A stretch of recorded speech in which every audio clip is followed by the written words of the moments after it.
Welcome to Warhammer 40k lore in the Bible, where I pull from Warhammer 40k lore to help explain biblical lore. And today we're going to be going over the Leagues of Votann.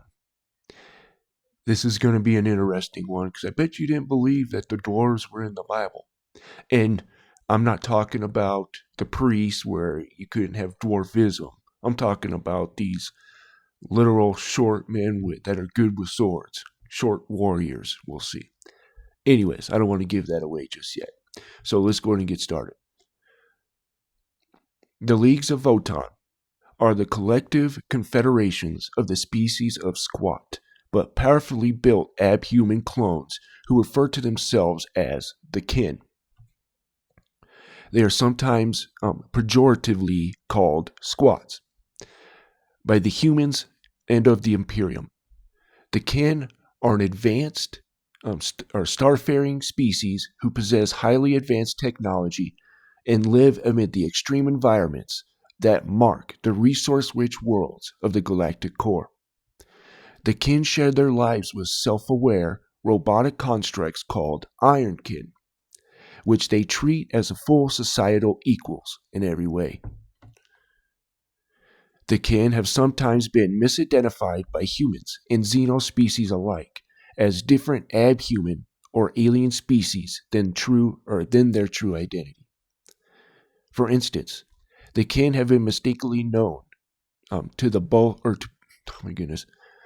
kin have been mistakenly known to both the Tau and humans as the Demiurge, to the Eldari as the Heliosi Ancients, and to various other peoples as the Nastari, the Grom, or the Craig, among others.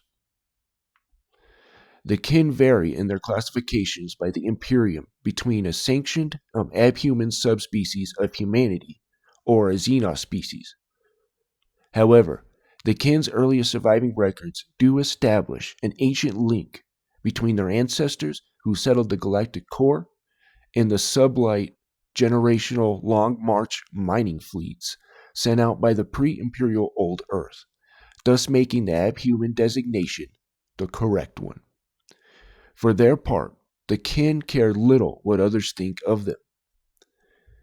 Each of the Leagues of Votann are divided up into groupings similar to clans or nation-states known as kindreds, and are ultimately led by self-aware machine intelligence called a Votann or ancestor core. The Votann are treated as objects of near worship by the kin, and when they die, each kin and Ironkin has their cerebral data uploaded to their kindred's Votann, a semi-mystical practice referred to as returning to the ancestors. And by the way, guys, this is the wiki, so take all this stuff kind of with a grain of salt. You know, it's just there to give you a picture of the biblical side of things. So I do want to get that out there. You know, this isn't the end-all be-all, that's for sure. But anyways, few intelligent species in the galaxy are as redoubtable, courageous, or determined as the kin who comprise the Leagues of Votann, nor are many as ruthless when it comes to the risk and reward calculus of war. To face them in battle is to stand before an armored avalanche that crushes all in its path. It is to be appraised and then brusquely dealt, I don't know if I said that right, anyways, with the attackers who see any foe as little more than obstruction, or else as a hated nemesis whose annihilation is worth any cost. To those they fight alongside or trade with, the kin are invaluable allies. However, those they deem a risk to their people's survival, they destroy with the same relentless rigor that the kin apply to harvesting black hole accretion disks, manufacturing their incredible technologies, or indeed anything else that they set their minds to. One of these days I'll learn how to read. My goodness. The Leagues of Votann are huge and formidable stellar empires, united by a shared history, genetic kinship, and culture, as the emergence of the Great Rift sends ripples of upheaval throughout the galactic core and beyond. They are coming into a violent collision with the other starfaring races more than ever before. All right, there's the clone skeins. It is during this period that the last reference to the first ancestors can be found, often blurring with or transitioning into mentions of the ancestor cores. These are themselves also referred to collectively as the Votann, with the kin employing the two terms interchangeably. The first ancestors are cited here as agents of change and held responsible for the majority of the stable mutations and phenotypical, my goodness, expressions, collectively known as the clone skeins, that run through the kin gene pool. This pool appears to have been broad, deep, and varied from the first putting the lie to simplistic notions of a cloned race, all being literally identical copies. The Votann are also thought to have hardened the kin both physically and spiritually. Some accounts claim this was in response to perceived threat, others that it was done to ready the kin for inhabiting their harsh new home and region in the galactic core. In practical terms, the introduction of the clone skeins gave the baseline kin denser musculature, tougher bone structures, higher red and white cell counts for the more efficient physiologies that are resistant to hard radiation, exceptional core physical strength, and formidable physical resilience compared to baseline humans. More esoteric, but no less evident, are the changes worked on the kin, spirit, and psyche, which caused their souls to shine for more dimly amidst the tides of the warp than those humans. The kin evidence no uncontrolled psychic mutation, and only those with the appropriate psychoactive clone scheme can activate the so-called barrier tech that allows psychically active kin to interact with the Empyrean. Okay. Now, let's get on to this. So we're going to learn about these gammademes, and we're going to see what it means. So Ezekiel 27:11. The men of Avad,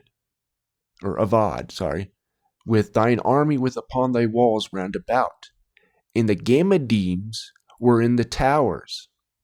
So, right here, gammademe, brave warriors, valorous men, seems normal. Others interpret this word as meaning short swordsmen or daring ones, the name of the class of men who were defenders of the towers of Tyre. So let's listen to what it says here. So we saw that. So the men of Arvad with thine army were upon the walls round about, and the gammademes were in thy towers. They hanged their shields upon the walls round about. They have made their, ready? Pay attention to this part. They have made thy beauty perfect. What are dwarves known for? Mining, precious metals, stuff like that, right? But also being short swordsmen or daring ones, valorous men, right? So, very interesting. Okay, and Tarshish was thy merchant. Yeah, no. And we're going to see where they were at here. So, we saw that they're in the towers, or right here, let's read this. So, the inhabitants of Zidon and Arvad were thy mariners, thy Wesmen, O Tyrus. So, it's talking about the city of Tyrus. So we'll see what the city of Tyrus is. All right.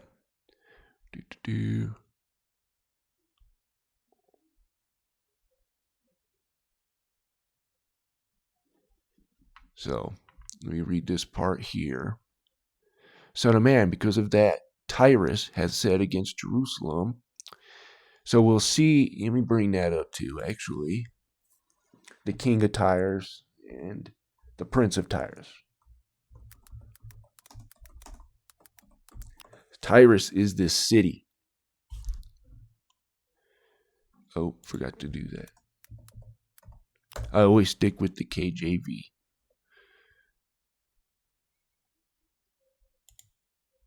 Okay.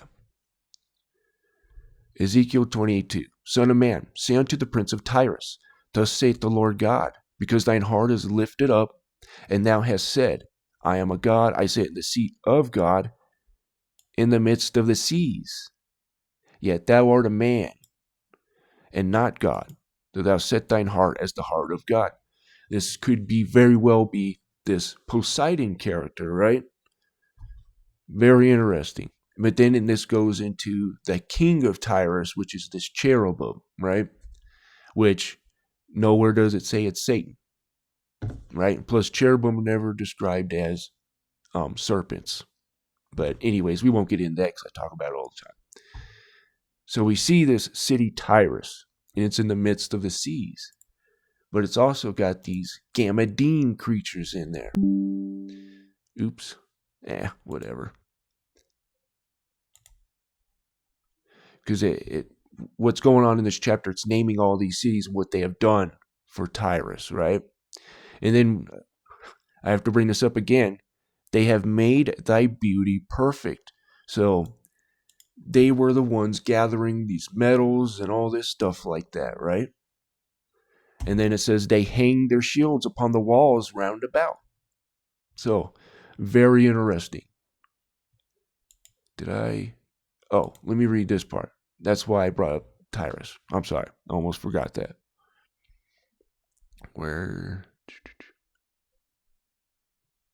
Okay. So, verse 15, Ezekiel chapter 26. I should get that out there. So, thus saith the Lord God of Tyrus, shall not the isles shake at the sound of thy fall, when the wounded cry, and when the slaughter is made in the midst of thee? Here, I'll bring that up so you guys can see that a little bit better. Then the princes of the sea shall come down from their thrones and lay away their robes. Here's something to think about. Are these the 10 kings of Revelation? So, interesting. Not saying it is, just saying very well possibly could be these kings. So the princes of the sea shall come down from the thrones, lay away their robes, put off their broidered garments. They shall clothe themselves with trembling, and they shall sit upon the ground, and shall tremble at every moment, and astonished at thee. And they shall take up a lamentation for thee, and say to thee, how art thou destroyed? Thou wast inhabited by seafaring men, the renowned city, which was strong in the sea, and her inhabitants, which caused thy terror to be haunted. So there's the sea again, right? Okay. Let me just go back to this. Okay. Now shall the isles tremble at the day of thy fall. And the isles that are in the sea shall be troubled at thy departure. For thus saith the Lord God, when I shall make thee a desolate city like the cities that are not inhabited, when I shall bring up the deep upon thee, and great waters shall cover thee. Atlantis. But anyways, when I shall bring thee down with them that descend into the pit, with the people of old time, and shall set thee in the lower parts of the earth, in places desolate of old, and them that go down to the pit, and thou be not inhabited, and I shall set glory in the land of the living. Okay, let me do this real quick so we can see what's going on here.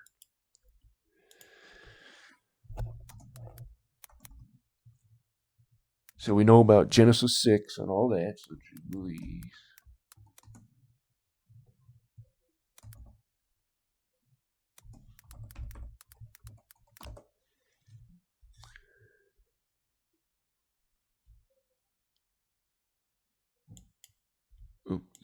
Oh, no, that's not what I wanted. Okay. So we see this in the book of Enoch, Genesis 6, right? We see it, all that. So, and it came to pass when children of man began to multiply in the face. I'm sorry, this is Jubilees 5. This is in Jasher and all that as well. So multiplying the face of the earth, and daughters were born unto them. And the angels of God, see this, the sons of God in Genesis 6, it's telling you that these are the angels of God, not the sons of Seth. But anyways, saw them on a certain year of Jubilee, and they were beautiful to look upon.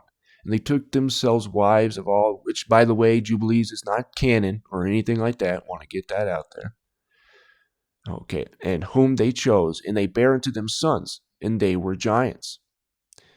And lawless increased on the earth, and all the flesh corrupted in its way, alike men and cattle and beasts and birds and everything that walks on the earth. So it's telling you, like, it was all corrupted, right?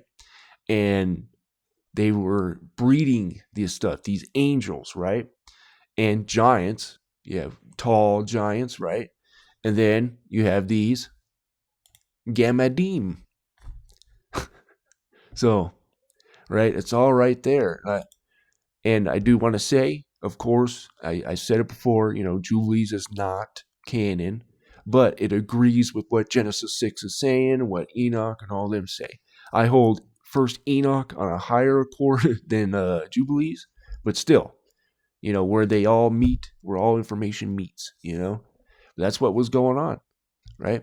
And all men corrupted their ways and their orders, and they began to devour each other. So this goes with First Enoch. What was it?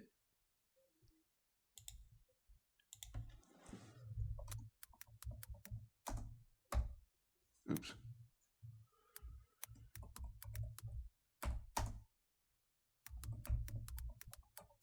Okay. Chapter 7. I almost said 5 again. Okay.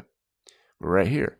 And they began to sin against the birds, the beasts, the reptiles, and the fish, and devour one another's flesh and drink the blood. Then the earth laid accusation against the lawless ones. So there's all this kind of stuff, right? God said he wanted a horse to mate with a horse. But yet, and then we see in Joshua chapter 4, men are mixing one species with the other as well, right? They learned from their cohorts, their angel, fallen angels they were worshiping and stuff like that. But anyways, so that what was going on there. Can we get out of there? Let's go back here. So, kindreds, holds, and leaves. So all kin, barring only rare outcasts, belong to the group known as kindred. These are groupings somewhere in size and complexity between extended families or clans, or close-knit, genetically related interstellar nation states. They vary in size from a few dozen kin up to many thousands, or even millions. All kin in a kindred are clones who have sprung up from its artificial wombs or crucibles, and thus share a genetic bond stronger than allegiance to any flag. They usually live, train, and toil within their kindred's home fortress or hold. When not abroad amongst the stars for trade, scouting, mineral prospecting, or war. Okay.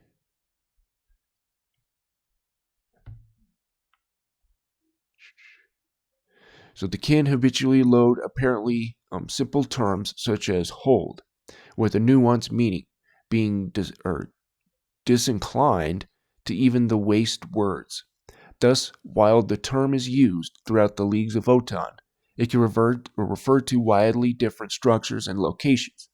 Some holds are fusions or fortification, city, industrial complex, and strip mine, the largest of which many sprawl across or honeycomb beneath much of the so-called hold world's surface. Others may be heavily armed void stations, chains of chains of domes. I did say that right.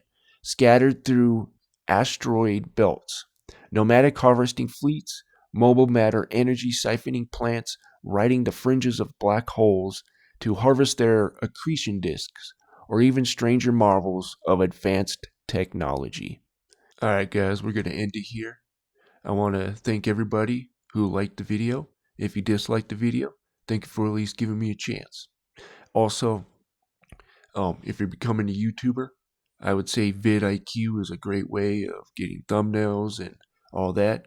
I do have an affiliate link in the description, so if you want to check that out, it's there. Also, check out W Energy Drinks. My affiliate link is in the description there as well. You get 10% off. But anyways, guys, I just want to thank you guys so much for supporting the channel, even though it's been a little rough, but I'm starting to get more content out there and keep you guys occupied for the time.